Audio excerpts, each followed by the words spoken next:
I'm Margaret, 63 years old, and my own daughter pointed at me in court, in front of a judge who happened to be her friend, and said, "This old woman only knows how to waste what she doesn't deserve." She was demanding my entire fortune, the same one I spent my whole life building. What I did next left both her and that judge speechless in front of everyone watching. Drop your location in the comments, hit like, and subscribe if you've ever been betrayed by someone you raised with love, because what happened next still haunts me every single day. You know, there's a special kind of pain that comes from betrayal. Not the kind you read about in books or see in movies. I'm talking about the real, gut-wrenching, soul-crushing pain that settles into your bones and refuses to leave. The kind that wakes you up at 3 in the morning, gasping for air, wondering how everything you built with love could crumble so completely. That's the pain I'm living with right now, and it's the pain I need to share with you because maybe, just maybe, someone out there needs to hear this story before they make the same mistakes I did. Let me take you back to where it all began. Back when life was simpler, back when my daughter Emily was still the light of my life and not the darkness that tried to consume everything I'd worked for. I was 23 years old when I became a mother, young and full of dreams, married to a man I thought would stand by my side forever. David was his name, and for 2 years, we were happy. We were building something together, or at least I thought we were. Emily was only 18 months old when he walked out that door and never came back. No explanation, no goodbye to his baby girl, just a note on the kitchen counter that said he couldn't do this anymore. I still remember standing in that tiny apartment, holding Emily in my arms as she cried for her daddy, and I made myself a promise right then and there. I promised that little girl that she would never want for anything, that I would work myself to the bone if I had to, that she would have every opportunity one never had. And God help me, I kept that promise. Every single day for 40 years, I kept that promise.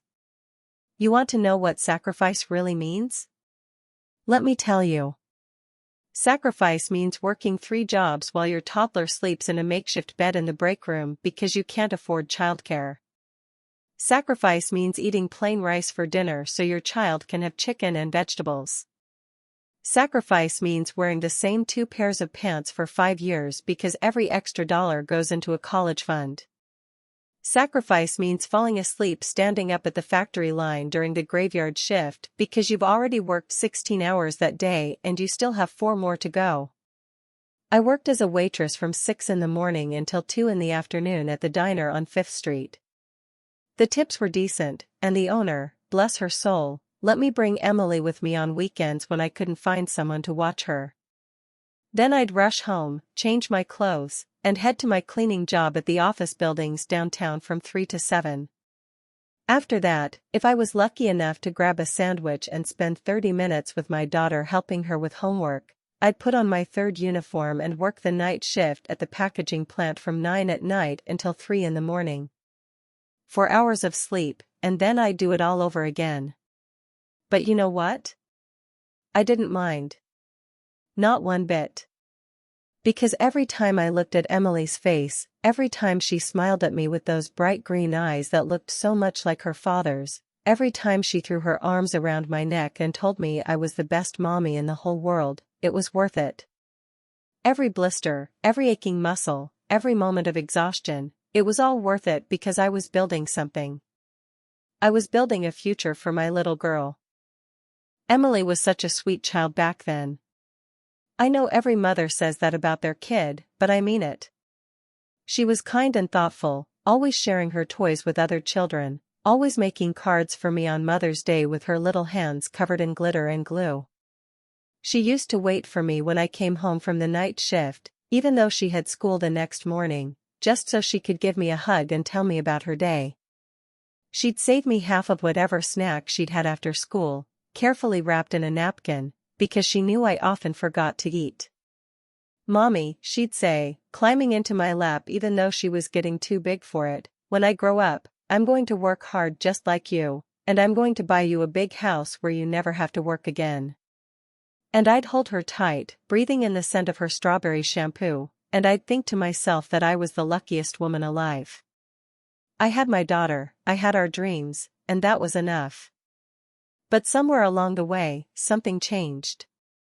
I've spent countless sleepless nights trying to pinpoint exactly when it happened, when my little girl who used to call me her hero started looking at me with something that resembled shame.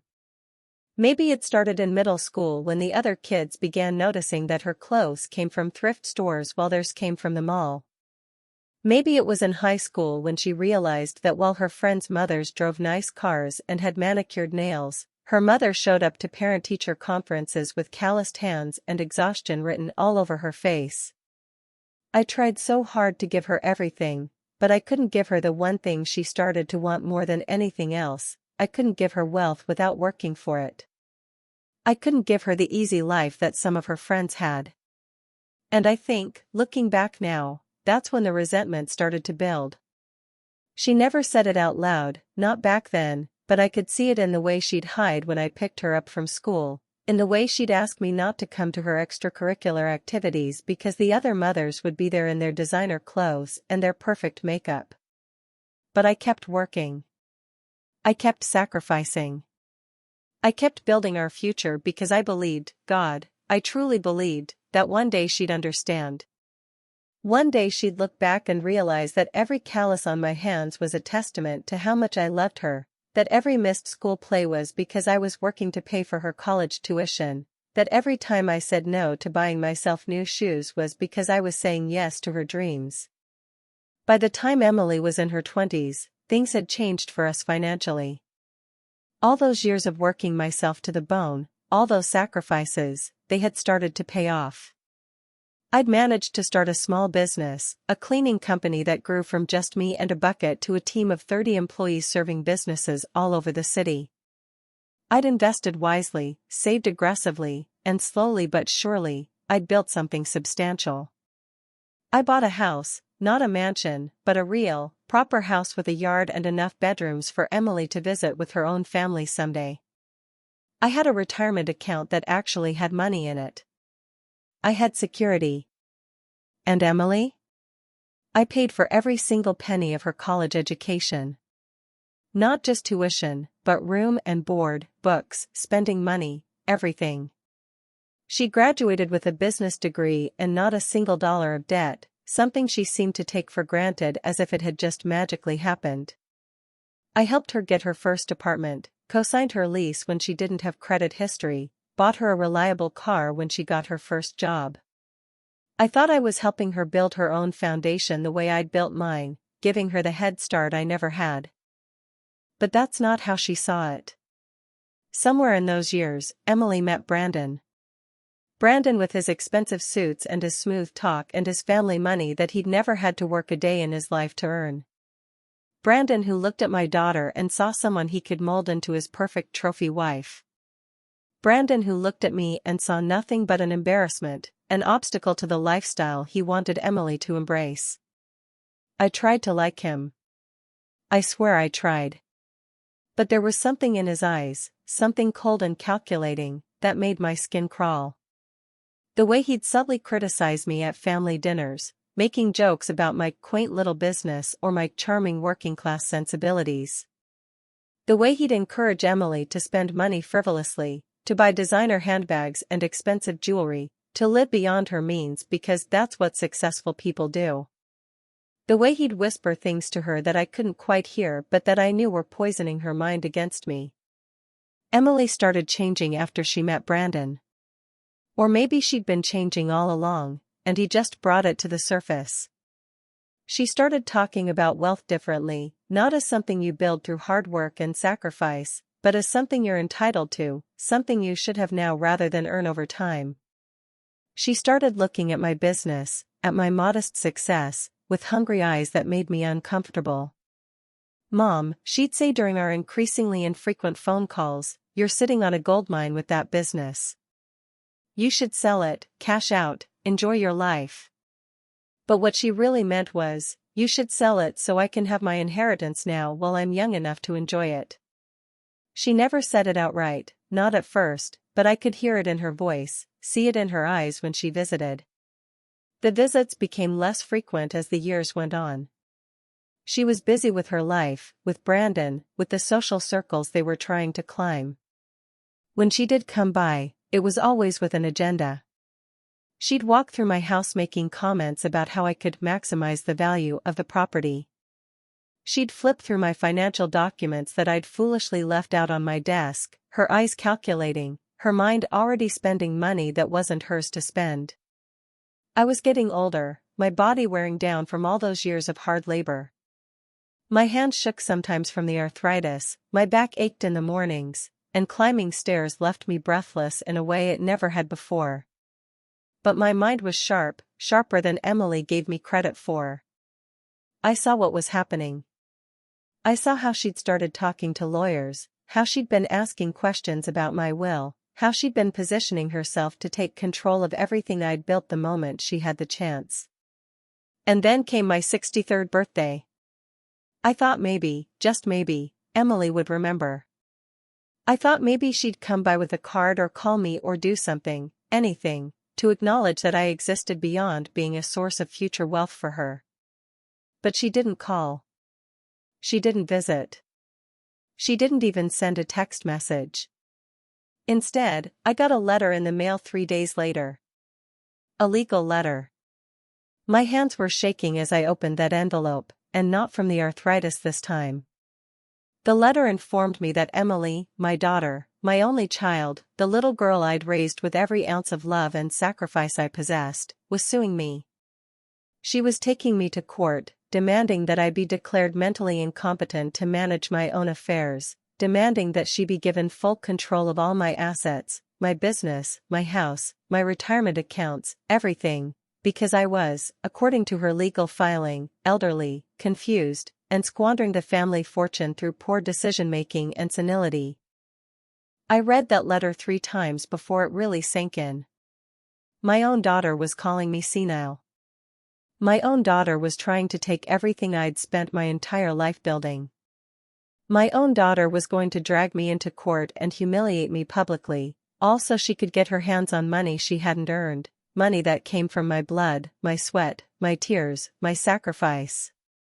I sat at my kitchen table for hours after reading that letter, tears streaming down my face, my heart breaking in ways I didn't know were possible.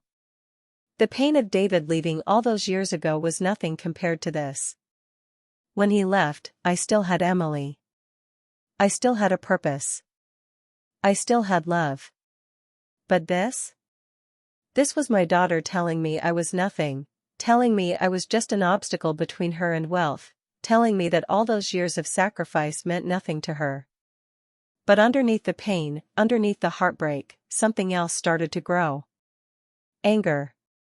White-hot, burning anger that started in my chest and spread through my entire body until my hands weren't shaking from sadness anymore, they were shaking from rage. How dare she? How dare she try to paint me as some confused old woman who didn't know what she was doing? I'd built an entire business from nothing while she was taking selfies and spending money on overpriced brunches. I'd managed my finances carefully enough to turn poverty into prosperity while she couldn't even balance her own checkbook without Brandon's family accountant helping her. I called the number on the legal letterhead and spoke to Emily's lawyer, a smug-sounding man named Richard who talked to me like I was a child who didn't understand what was happening. He explained, in that condescending tone that made me want to reach through the phone and slap him, that this was really for the best and that I should make this easy on everyone by simply agreeing to hand over control of my assets to Emily. He assured me that I'd still have access to money for my basic needs and that Emily would take good care of everything. "Let me make sure I understand you correctly," I said, my voice dangerously calm.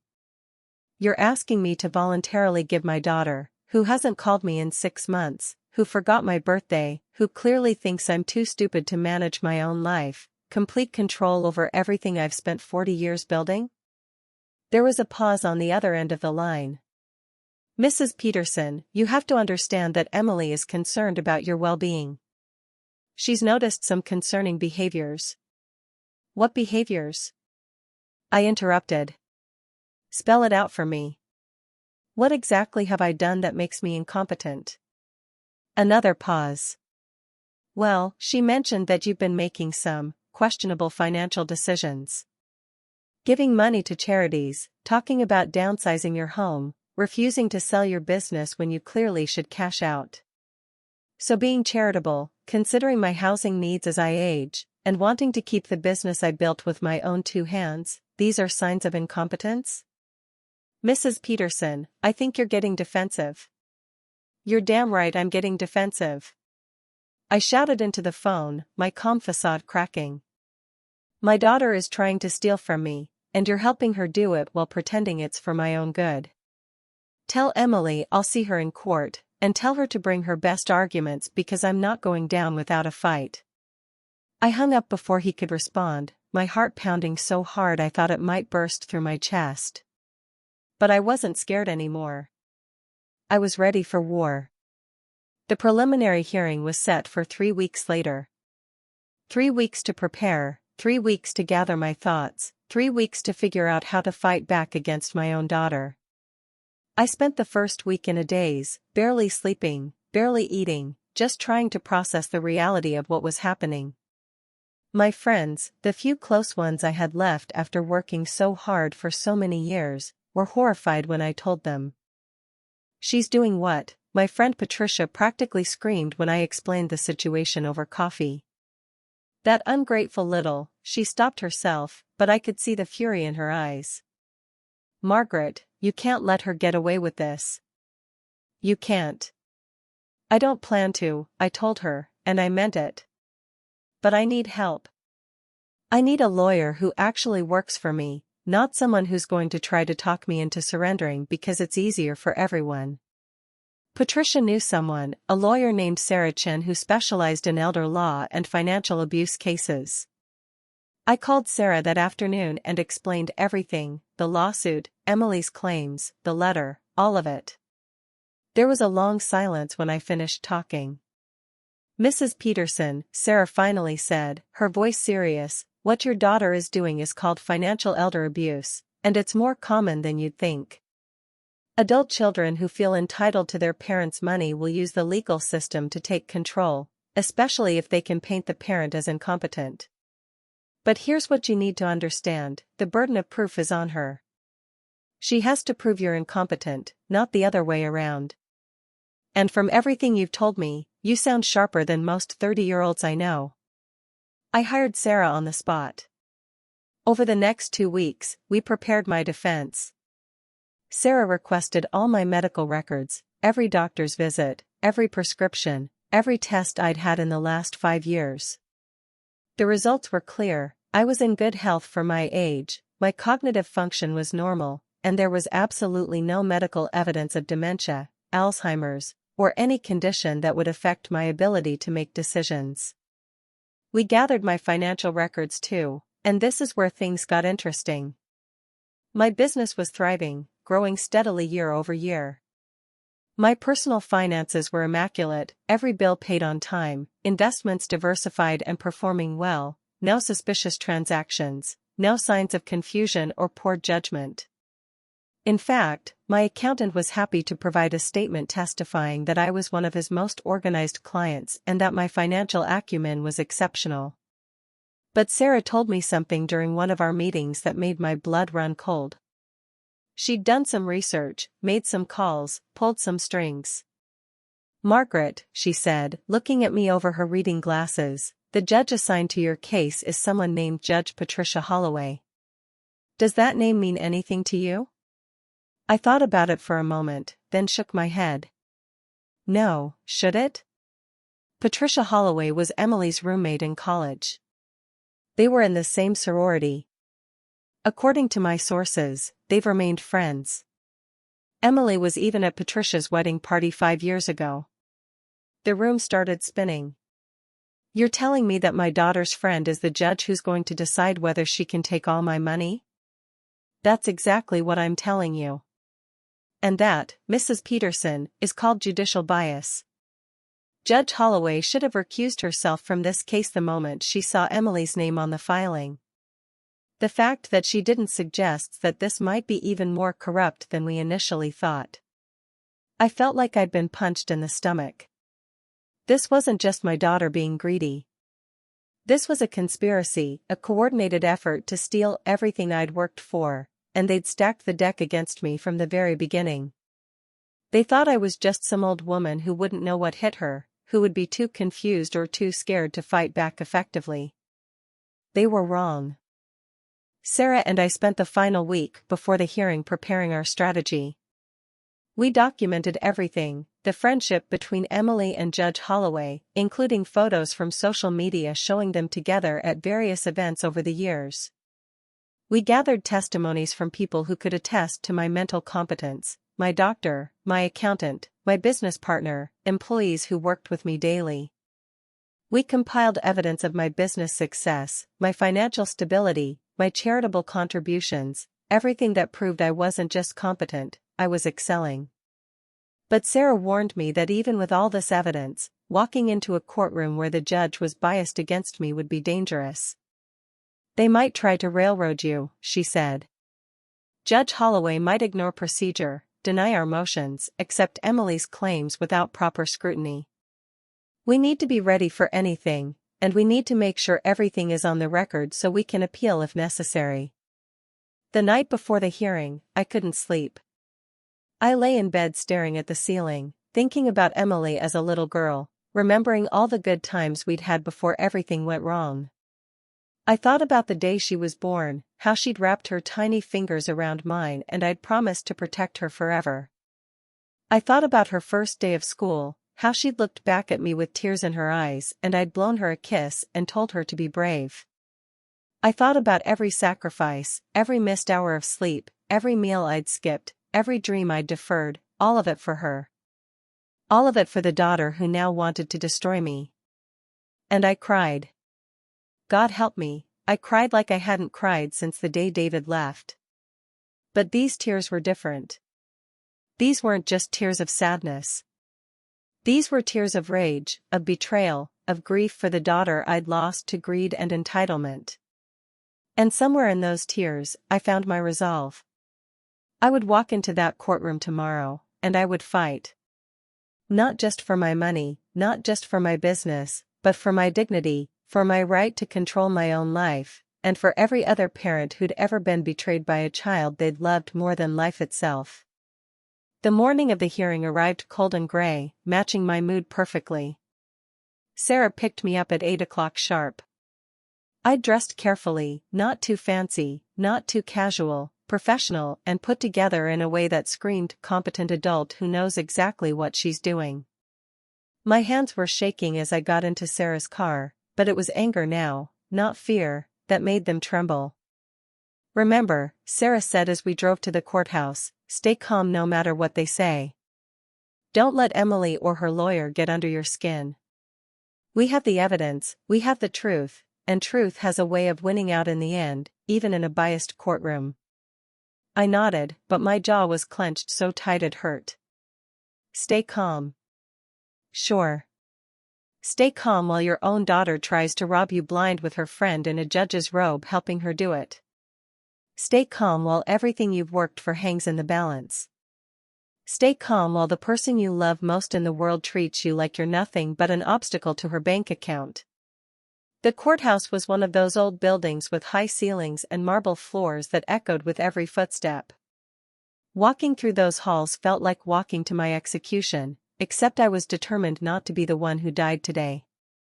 Sarah led me to the courtroom, and we took our seats at the defendant's table. That's what I was now, a defendant. Not a plaintiff seeking justice, but someone accused of being too incompetent to manage her own life. Emily was already there, sitting at the plaintiff's table with her lawyer, Richard, and Brandon. She wouldn't look at me. Not once. She just stared straight ahead, her expression carefully blank, as if I wasn't even there. But I looked at her. I stared at her profile, at the daughter I'd raised, and I tried to find some trace of the little girl who used to tell me I was her hero. She was gone. The woman sitting across from me was a stranger wearing my daughter's face. Brandon, on the other hand, looked right at me with this smug little smile that made me want to leap across the aisle and wipe it off his face. He thought he'd won. He thought this was just a formality, that they'd walk out of here with control of my assets and I'd be left with nothing but the scraps they decided to throw me. Judge Patricia Holloway entered the courtroom, and everyone stood. She was younger than I expected, probably in her early 40s, attractive in that polished way that comes from never having had to work a hard day in your life. She took her seat at the bench, looked out at the courtroom, and her eyes briefly met Emily's. I saw it, just a flicker of recognition, maybe even encouragement. My stomach turned. "Be seated," Judge Holloway said, and everyone sat. She shuffled through some papers, then looked up. "We're here today for a preliminary hearing in the matter of Peterson versus Peterson. Emily Peterson is seeking to have her mother, Margaret Peterson, declared legally incompetent to manage her financial affairs and is requesting guardianship over her mother's estate. Is that correct?" Richard stood up, all smooth confidence and an expensive suit. "Yes, Your Honor. We believe the evidence will clearly show that Mrs. Margaret Peterson, while a lovely woman, is no longer capable of making sound financial decisions and requires her daughter's guidance and protection." A lovely woman. Like I was some addled grandmother who couldn't remember what day it was. The condescension dripped from his words like poison. Sarah stood next to me. "Your Honor, the defense strongly contests these allegations. Mrs. Margaret Peterson is a successful businesswoman, a pillar of her community, and is in full possession of her mental faculties. These proceedings are nothing more than an attempt at financial elder abuse by an adult child who feels entitled to her mother's money before her mother has finished living her life." Judge Holloway's eyebrows rose slightly, and I saw something flicker in her expression, annoyance, maybe anger. She didn't like Sarah's directness, didn't like having this called what it was, a scam. "Those are serious allegations, Ms. Chen," the judge said coolly. "I hope you can back them up." "We can and we will, Your Honor," Sarah replied, her voice steady and strong. The hearing proceeded, and it was worse than I'd imagined. Richard presented his case first, painting a picture of me as a confused, declining old woman who was making irrational decisions. His evidence? The fact that I'd donated money to charity, he called it giving away the family assets to strangers. The fact that I'd considered downsizing my house, he called it inability to maintain stable housing. The fact that I refused to sell my business, he called it stubborn refusal to accept reality and make sound financial decisions. Everything I'd done out of generosity, practicality, or simple business sense was twisted into evidence of incompetence. And Judge Holloway sat there nodding along, asking Richard softball questions that let him expand on his ridiculous claims, treating every word out of his mouth like gospel truth. Then Emily took the stand. My daughter, my only child, sat in that witness box and lied through her teeth about me. She talked about how I'd forgotten conversations we'd had, conversations that never happened. She claimed I'd called her in the middle of the night confused about where I was, something I'd never done. She said I'd made concerning purchases, spending thousands of dollars on random items, when the truth was I'd bought new equipment for my business and supplies for the homeless shelter I volunteered at. But the worst part, the part that made my hands clench into fists under the table, was when Richard asked her, "Emily, can you tell the court how it makes you feel to see your mother in this condition?" And my daughter, the little girl I'd raised with nothing but love, looked right at me for the first time that day and said, with tears actually streaming down her face, "It breaks my heart. This old woman only knows how to waste what she doesn't deserve. I just want to protect her and make sure she's taken care of, but she won't let me help her. This old woman." That's what she called me. This old woman who only knows how to waste what she doesn't deserve. The words hit me like a physical blow, stealing the breath from my lungs. 40 years of sacrifice, 40 years of working myself to the bone so she could have every advantage I never had, and that's what I'd become to her. An old woman wasting what I didn't deserve. The courtroom was silent after she spoke. I could feel people's eyes on me, judging me, wondering if maybe there was some truth to what she was saying. Even some of the court staff looked at me with something like pity, as if I was some poor, confused soul who needed to be saved from herself. Judge Holloway looked at Emily with sympathy, actual sympathy, and said gently, "I know this must be difficult for you, Emily. It's never easy when we have to step in to help our parents make better decisions." Better decisions. As if everything I'd accomplished in my life had been a mistake. As if I was the child and Emily was the responsible adult who needed to take control. Sarah cross-examined Emily, asking pointed questions about specific dates and times, catching her in several of her lies. "You say your mother called you confused in the middle of the night on March 15th. Can you explain why your phone records show no calls between you and your mother for the entire month of March?" Emily stammered, her composure cracking. I must have the date wrong. It was sometime in the spring." "Sometime in the spring is very vague, Miss Peterson. Can you be more specific?" I don't remember the exact date. I just remember it happening." But Judge Holloway intervened before Sarah could press further. "Ms. Chen, I think we can allow that the witness might not remember exact dates of distressing calls from her mother. Let's move on." "Of course. Because why would we want to establish that Emily was lying? That might complicate their plan." After Emily's testimony, Richard called a psychiatrist as an expert witness, a doctor who had never examined me, never spoken to me, never seen me in person, but who was happy to testify that based on Emily's descriptions of my behavior, I likely was suffering from age-related cognitive decline and probably should not be making major financial decisions without oversight. Sarah objected repeatedly, pointing out that this doctor had never assessed me and that his testimony was based entirely on hearsay from a plaintiff with a financial interest in the outcome. But Judge Holloway overruled every objection, allowing this charlatan to sit there and diagnose me with conditions I didn't have based on lies my daughter had told. When it was our turn to present evidence, Sarah called my doctor to the stand. Dr. Martinez had been my physician for 15 years and knew my health history inside and out. She testified clearly and confidently that I was in excellent mental health, that I'd never shown any signs of cognitive decline, and that in her professional opinion, I was fully capable of managing my own affairs. In fact, Dr. Martinez said, looking directly at Judge Holloway, "Mrs. Peterson is one of the sharpest patients I have. She remembers all her medications, keeps meticulous health records, asks intelligent questions about her care, and makes informed decisions about her treatment.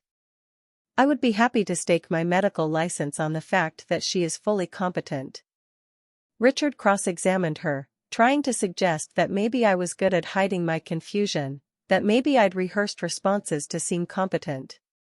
But Dr. Martinez shut him down firmly.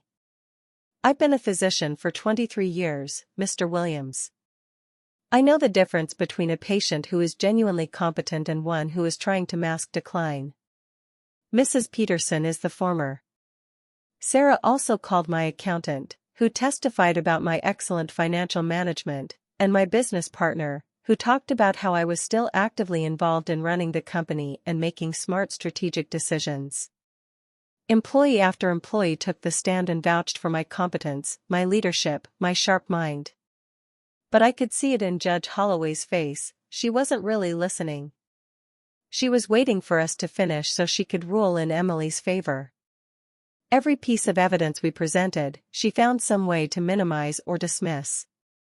When Sarah tried to introduce evidence of the friendship between the judge and Emily, Judge Holloway actually laughed.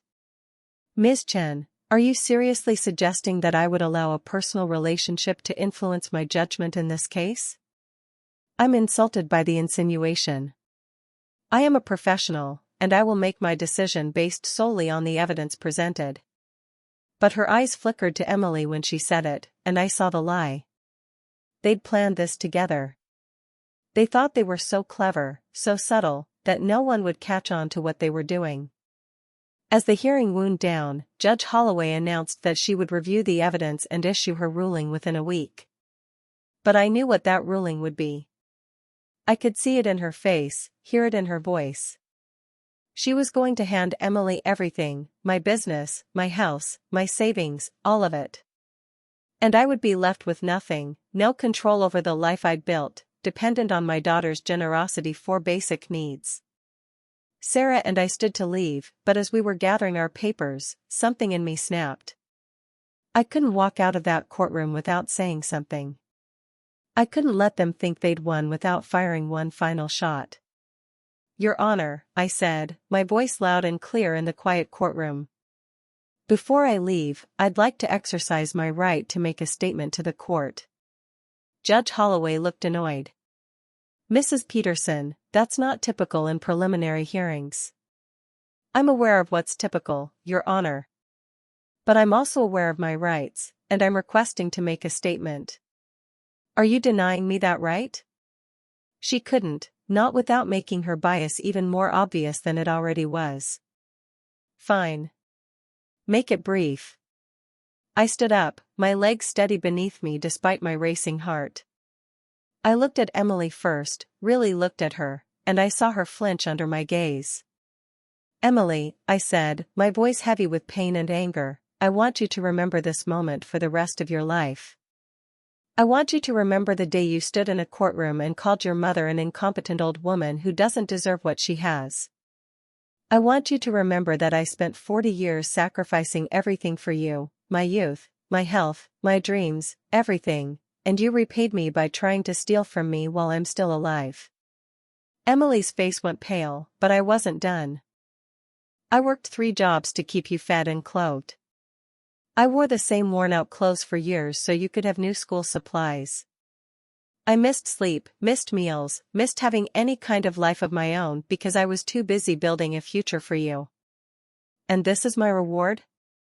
Are you working with your friend on the bench to rob me? Mrs. Peterson, Judge Holloway tried to interrupt, but I spoke over her. Oh, I'm sorry, Your Honor. Did I say something that makes you uncomfortable? Should I not mention the fact that you and my daughter were sorority sisters? That you were at each other's weddings? That you've been friends for years and you somehow conveniently forgot to recuse yourself from a case involving your friend trying to steal from her elderly mother? The courtroom erupted. Richard was on his feet objecting. Judge Holloway was banging her gavel. Sarah was tugging at my sleeve, trying to get me to sit down. But I was done being quiet, done being the good little defendant who took the abuse without fighting back. You want to know what's really happening here? I said, my voice rising above the chaos. My daughter married a man from a wealthy family, and she got a taste of easy money. Now she looks at what I've built with my own hands, my own sweat, my own sacrifice, and she wants it. Not because she needs it. Not because I'm actually incompetent. But because she's greedy and entitled and she doesn't want to wait for me to die to get her inheritance. Mrs. Peterson, sit down now or I will hold you in contempt. Judge Holloway shouted, her face red with anger. Hold me in contempt then, I shot back. Because I'm not finished. You two thought you could pull this off because I'm just some old cleaning lady who wouldn't know how to fight back. You thought you could paint me as senile and confused, and no one would question it. But here's what you didn't count on, I'm not as stupid as you think I am. I reached into my bag and pulled out a folder Sarah and I had prepared but weren't supposed to reveal until our next hearing, until we had exhausted all other options. But something told me I needed to play this card now, needed to expose this corruption before they could finalize their theft. Before this case continues, Your Honor, I'd like to submit something you conveniently forgot to mention. I opened the folder and pulled out the first document, a photograph printed on glossy paper. This is a picture from your wedding 5 years ago. That's you in the white dress, Judge Holloway, and that's my daughter Emily right next to you as a bridesmaid. Beautiful ceremony, from what I understand. I pulled out another photo. And this is from a vacation you two took together to the Bahamas just 18 months ago. I can see you're very close friends. Another photo. Here you are at Emily's birthday party last year. And here, oh, this is interesting, Here's a screenshot of text messages between you and my daughter from 2 weeks before this case was filed, where she's asking you about the best way to handle my mother's situation and you're giving her legal advice." The courtroom had gone completely silent. You could have heard a pin drop. Judge Holloway's face had gone from red to white, all the color draining out like someone had pulled a plug. "How did you get those text messages?" she whispered, her voice shaking. "That doesn't matter," I said calmly, though my heart was pounding so hard I thought everyone in the room must be able to hear it. "What matters is that you've been conspiring with my daughter to steal from me, using your position as a judge to legitimize what is nothing more than financial elder abuse. You should have recused yourself the moment you saw Emily's name in this case. But you didn't, because this was always the plan, wasn't it? Emily files a bogus incompetence claim, you rubber stamp it with your judicial authority, and I lose everything while you two congratulate yourselves on being so clever." "Your Honor, we need a recess," Richard said, his voice panicked. He knew what was happening. He knew the whole case was falling apart. But I wasn't finished. I pulled out more documents from my folder. "And speaking of not being as stupid as you think I am, let me address the actual claims in this lawsuit. Emily says I'm making poor financial decisions. Here's a statement from my accountant showing that my investment portfolio has outperformed the market average by 3% over the last 5 years. Here's a report from an independent business evaluator showing that my company has grown by 22% in the last 2 years alone. Here's my credit report showing a perfect score of 820. And here, this is my favorite one, here's a cognitive assessment I had done by a neuropsychologist last week. It's completely voluntary, completely thorough, and it shows that my cognitive function is in the 95th percentile for my age group." I laid each document on the table in front of me, one after another, the evidence of my competence stacking up like a wall between me and their lies. "But the real evidence of who's incompetent here isn't in these documents," I continued, my voice growing stronger with each word. "The real evidence is sitting right over there." I pointed at Emily, who was staring at me with something between horror and disbelief on her face. "My daughter, who can't balance her own checkbook without help from Brandon's family accountant. My daughter, who has credit card debt in the 6 figures because she can't stop spending money she doesn't have on things she doesn't need. My daughter, who has never built anything in her life, never sacrificed anything, never worked for anything that wasn't handed to her, is trying to tell this court that I, a woman who built a $1 million business from nothing, am incompetent to manage my own money." Emily was crying now, but these weren't the calculated tears she'd shed on the witness stand. These were real tears, tears of shame and fear and the dawning realization that her plan was crumbling around her. "You want to know what real incompetence looks like?" I asked, my voice dropping to something cold and hard. "Real incompetence is a 38-year-old woman who thinks she's entitled to her mother's money before her mother is even dead. Real incompetence is someone who's so greedy, so consumed by want, that she's willing to destroy the person who gave her life, who sacrificed everything for her, just to get her hands on money faster. Real incompetence is thinking you can commit fraud in a courtroom and get away with it because your friend is wearing a robe." "Mrs. Peterson, that's enough," Judge Holloway shouted, but her voice was shaking. She knew she was caught. She knew that everything I'd just laid out could end her career if it became public. "No, Your Honor, it's not enough," I said quietly. "It's not nearly enough. Because you two haven't just tried to steal my money. You've tried to steal my dignity, my autonomy, my right to live my own life on my own terms. You've tried to paint me as a senile old fool who needs to be saved from herself, when the truth is that I'm sharper, smarter, and more capable than my daughter has ever been." I turned to look directly at Emily, and she couldn't meet my eyes. She was staring at the table, tears streaming down her face, her hands shaking. "I want you to understand something, Emily," I said, and my voice cracked with emotion despite my best efforts to stay strong. "I would have given you anything. If you'd come to me and said, 'Mom, I'm struggling financially,' I would have helped you. If you'd said, "Mom, I need advice on managing money," I would have taught you everything I know. If you'd said, "Mom, I'm scared about the future," I would have held you and told you everything would be okay, just like I did when you were little. But instead, you tried to take it by force. You tried to humiliate me, to destroy me, to paint me as incompetent and steal everything I built. And you did it with a smile on your face and lies in your mouth. The pain in my chest was almost unbearable now. The anger had burned so hot it had consumed itself, leaving only the raw, aching wound of betrayal behind. "I raised you better than this," I whispered. "I taught you about integrity and honesty and hard work.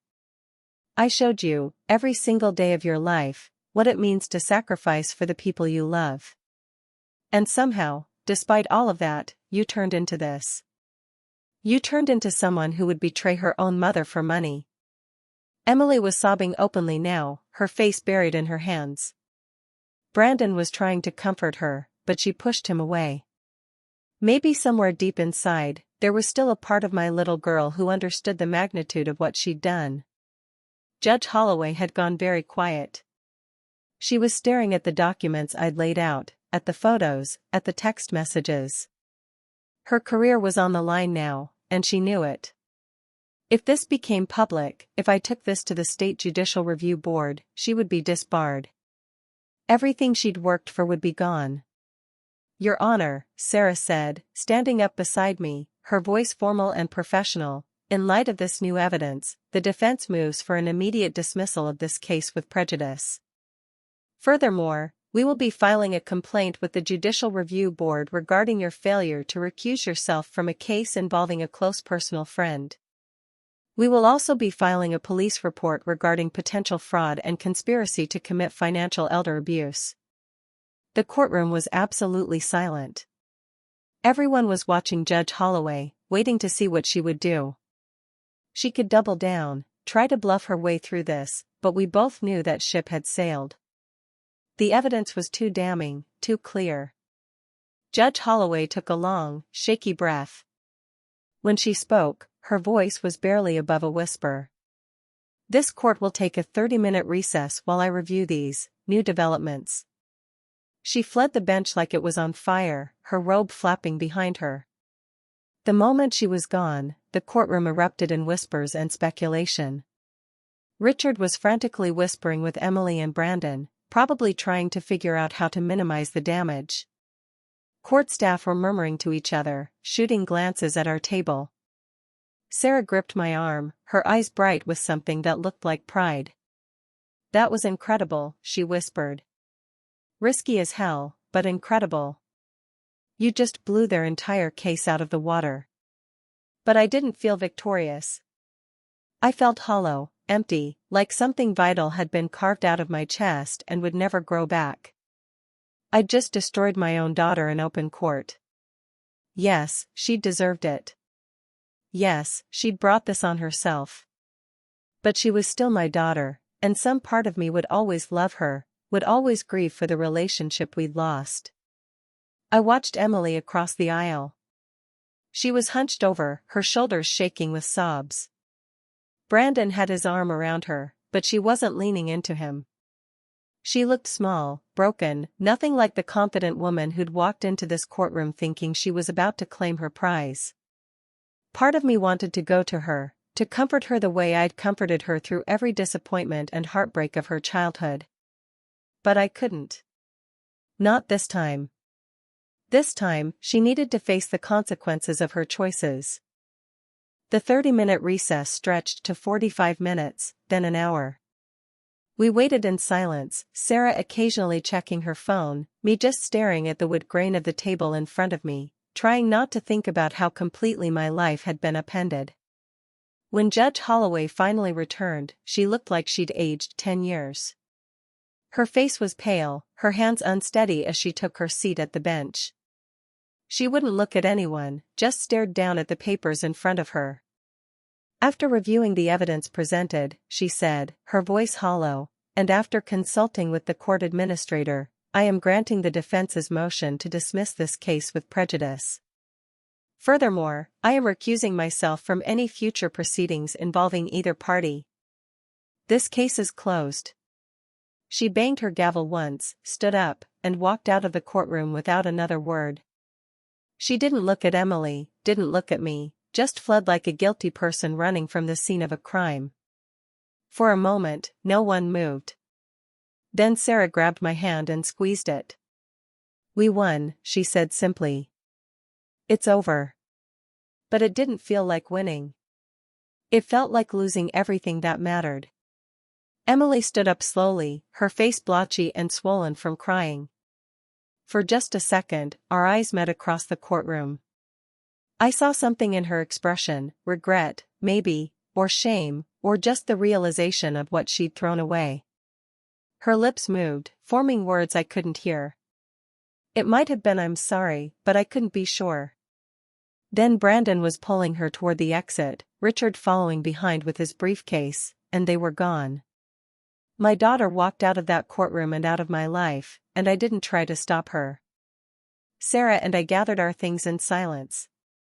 Other people in the courtroom were congratulating us, shaking my hand, telling me how brave I was. But I barely heard them. All I could think about was Emily as a little girl, asking me to read her one more bedtime story, begging me to stay with her just 5 more minutes before I had to leave for my night shift. "I'm so tired, Mommy," she'd say, rubbing her eyes. "But I want you to stay." "I know, baby," I'd tell her, kissing her forehead. "But Mommy has to go to work so we can have a good life. I'll be back before you know it." And she'd nod, trusting me completely, believing with all her little heart that everything I did was for her, that every sacrifice was worth it because she was worth it. When did that trust turn to resentment? When did that love turn to greed? I'd probably never know. Sarah drove me home, respecting my silence until we pulled up in front of my house. "Margaret," she said gently, "what you did today was extraordinary. You stood up for yourself against incredible odds. You should be proud." "I destroyed my daughter," I said quietly. "No," Sarah said firmly. "Your daughter tried to destroy you, and you defended yourself. There's a difference. What Emily did was unforgivable, Margaret. She tried to steal your life's work, to take away your independence, to paint you as incompetent. You had every right to fight back." I nodded, but the words felt hollow. Right and wrong, justice and injustice, none of it mattered when you were sitting alone in your house knowing your only child hated you enough to try to rob you. The next few days passed in a blur. The story got out somehow, probably someone in the courtroom that day talked to the press. Suddenly, I was getting calls from reporters wanting interviews, lawyers wanting to represent me in further action against Emily and the judge, advocacy groups wanting me to speak about elder financial abuse. I ignored most of them. I didn't want to be a poster child for anything. I just wanted to be left alone to grieve what I'd lost. But I did make one call. I called my accountant and my lawyer, a different lawyer, one who specialized in estate planning, and I completely redid my will. Emily would get nothing. Not a single penny of the fortune I'd built would go to her. Instead, I set up a foundation in my name that would provide scholarships for single mothers trying to go back to school, women who were working multiple jobs just to survive, women who were sacrificing everything for their children the way I had sacrificed for Emily.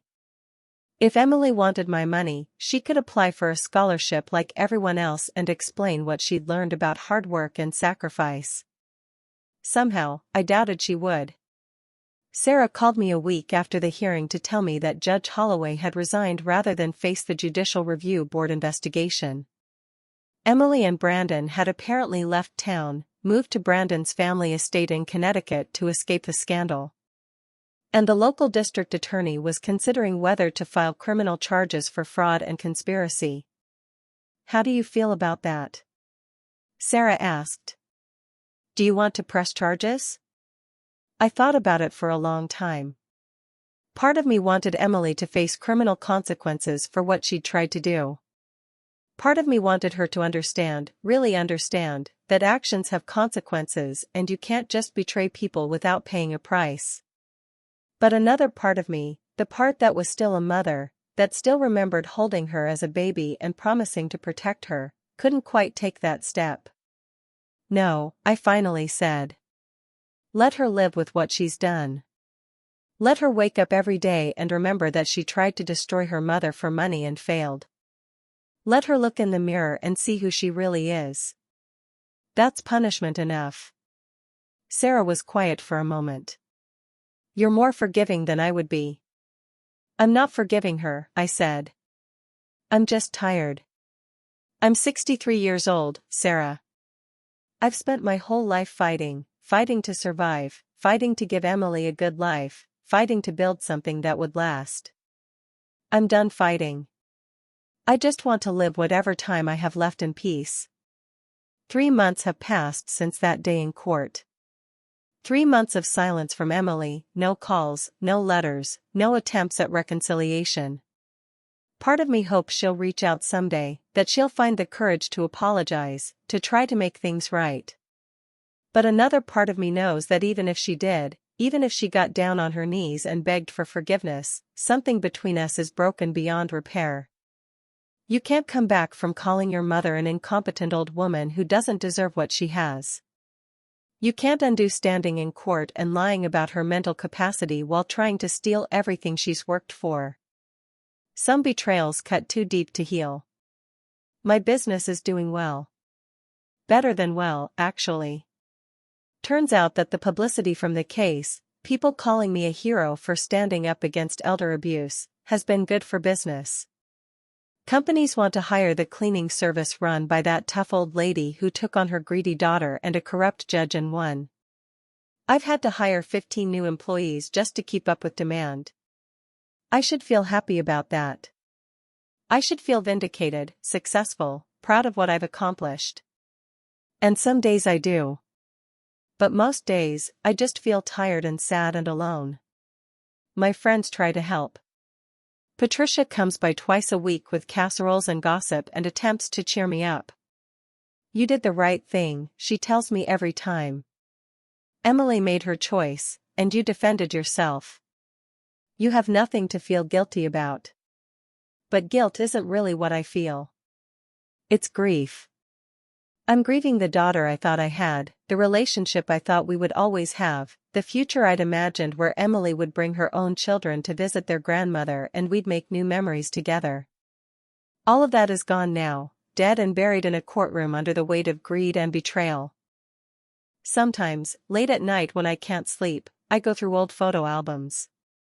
Pictures of Emily as a baby, as a toddler, as a little girl with gap-toothed smiles and pigtails. Pictures of us together at her school plays, her graduation, her birthday parties. In every single photo, she's smiling, happy, full of life and love. And in every photo where I appear, I look tired, exhausted, really, but I'm always looking at her with such adoration, such pure love. Where did it all go wrong? Was it when she started comparing our life to her friends' lives? Was it when she met Brandon and got a taste of easy money? Was it something I did or didn't do, some failure on my part as a mother that I can't see? I don't know. I'll probably never know. And that uncertainty, that not knowing, might be the hardest part of all. I've started volunteering more at the homeless shelter downtown.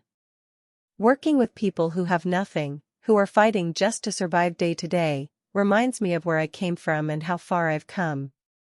These people don't see me as a rich old woman or a court case or a news story.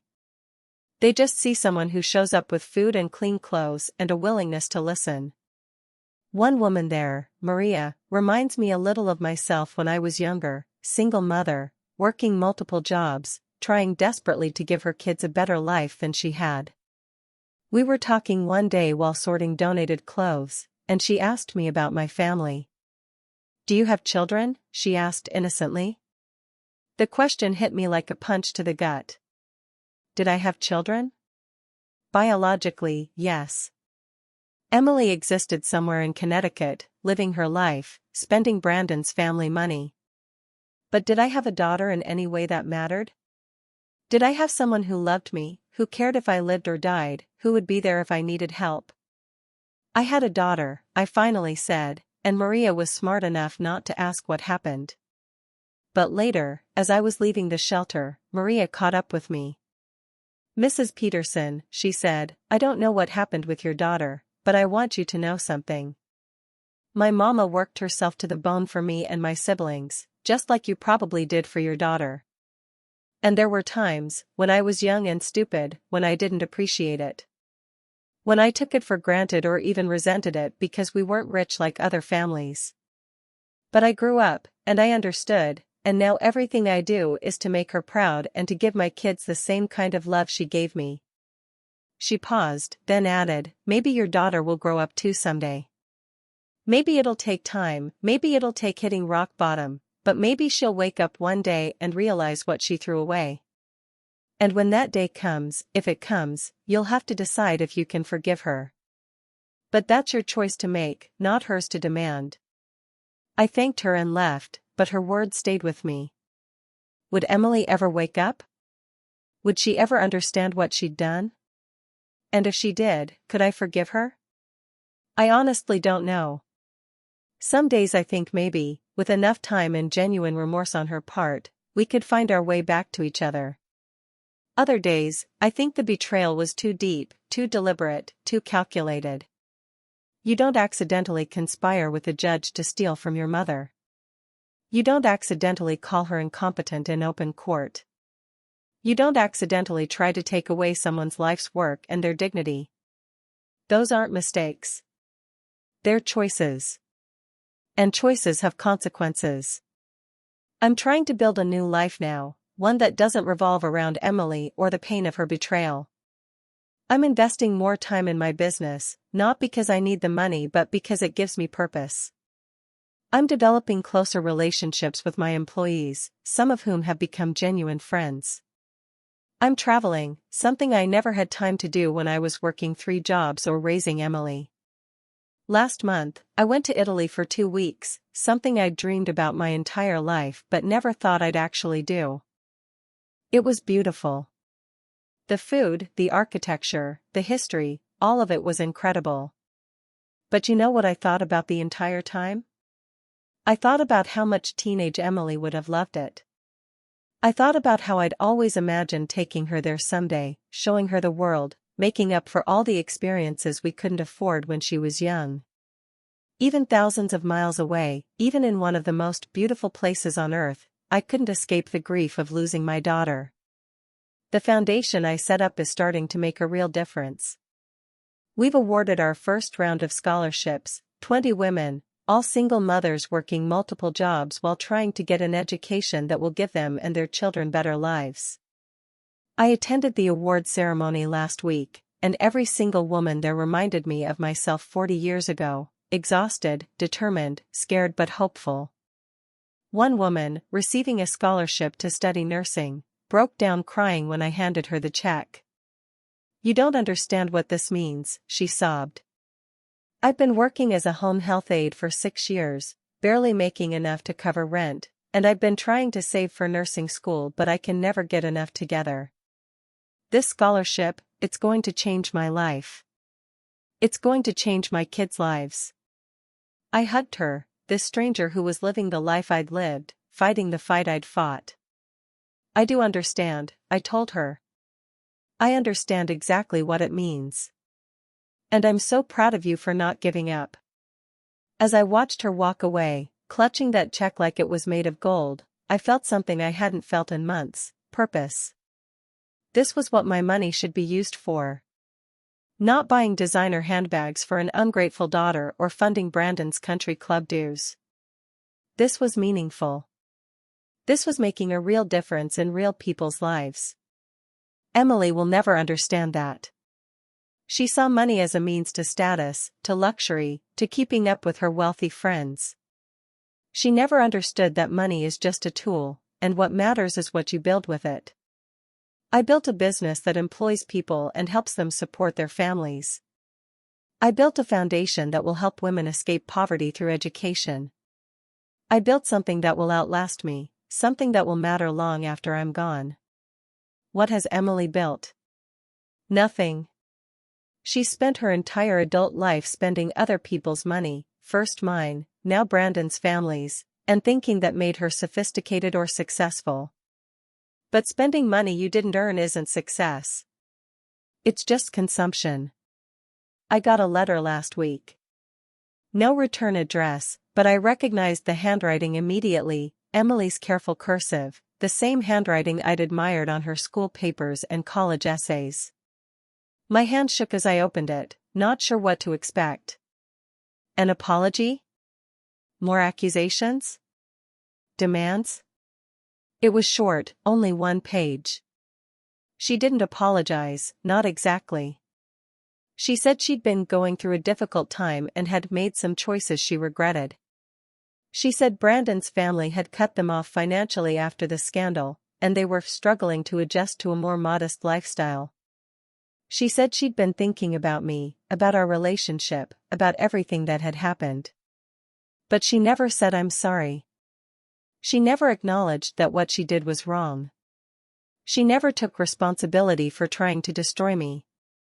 It was all passive language, all vague references to difficult times and choices, as if what happened was just some unfortunate series of events rather than a deliberate betrayal. At the end, she wrote, "I hope someday we can talk about all this. I hope you're doing well. Love, Emily." Love, Emily. As if love means trying to steal from someone. As if love means calling them incompetent and senile. As if love means conspiring with a judge to take away their autonomy. I read that letter 3 times, then put it in a drawer. I haven't responded. I don't know if I will. Because what would I say? That I forgive her? I don't, not yet, maybe not ever. That I want to rebuild our relationship? I don't know if that's even possible.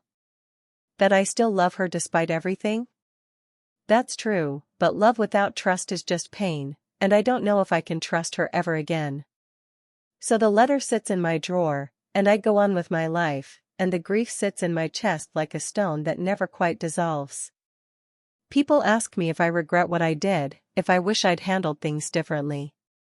The truth is, I don't know. Should I have let Emily take my money? Should I have just given in, accepted being declared incompetent, handed over control of everything I'd built, just to maintain a relationship with my daughter? No. No, I couldn't have done that. It wasn't just about the money. It was about my dignity, my autonomy, my right to control my own life. If I'd let her win, if I'd let her paint me as some confused old woman who needed to be controlled, I would have lost myself. And what kind of relationship would that have been anyway? One where I was dependent on her generosity, where she controlled every aspect of my life, where I had no power and no voice? That's not love. That's not family. That's captivity. So no, I don't regret fighting back. I don't regret standing up in that courtroom and exposing the corruption, exposing the lies, defending myself. I had every right to do that. I had every right to protect what I'd built. But I do regret that it was necessary. I regret that my daughter became someone who would do this to me. I regret that I failed, somewhere along the line, to teach her the values I thought I was teaching her. I regret that greed and entitlement consumed the little girl who used to tell me I was her hero. Most of all, I regret that I'm 63 years old and I'm alone. I should have grandchildren by now, should have a daughter who calls me to ask for advice or just to chat, should have family dinners and holidays together. Instead, I have silence and memories and a drawer full of old photos of a relationship that doesn't exist anymore. If this story touched your heart, make sure to like and subscribe for more real stories of family, betrayal, and justice. Comment below, have you ever been betrayed by someone you loved more than yourself? Remember, the real inheritance we leave behind isn't money. It's integrity, love, and the courage to stand up for what's right. I didn't win because I had more money. I won because I had the truth. I won because I refused to be painted as something I wasn't. I won because I stood up for myself when everyone expected me to just roll over and accept my fate. But winning doesn't feel the way I thought it would. It doesn't feel triumphant or victorious. It feels empty and sad and lonely. Because at the end of the day, I lost the thing that mattered most to me. I lost my daughter. Not to death, which would have been horrible but at least understandable. I lost her to greed, to betrayal, to choices she made that destroyed everything we had. And that loss, that grief, follows me everywhere I go. It's there when I wake up in the morning. It's there when I'm working at my business or volunteering at the shelter or traveling to beautiful places. It's there when I give out scholarships to women who remind me of my younger self. It's there when I go to bed at night, alone in my house, wondering if Emily is thinking about me, if she regrets what she did, if there's any part of her that misses the relationship we used to have. I may have won in court. I may have protected my assets and my dignity and my autonomy. But I lost my daughter, and that's a pain that no amount of money, no legal victory, no justice can ever heal. Some days, I wonder if it was worth it. Most days, I know it was. Because the alternative, letting Emily take everything, becoming dependent on her whims, losing control of my own life, that would have been worse. That would have been a living death. At least this way, I still have myself. I still have my dignity. I still have the power to make my own decisions about my own life. And I have the satisfaction of knowing that I didn't let them win, didn't let them steal from me, didn't let them paint me as something I'm not. It's cold comfort on lonely nights, but it's something. It has to be enough, because it's all I have. The real inheritance we leave behind isn't money in a bank account or property or investments. It's the lessons we teach, the values we pass on, the impact we have on the world.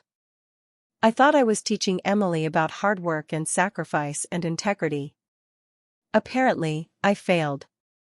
But maybe, through the foundation, through the scholarships, through helping other single mothers achieve their dreams, I can still leave that legacy.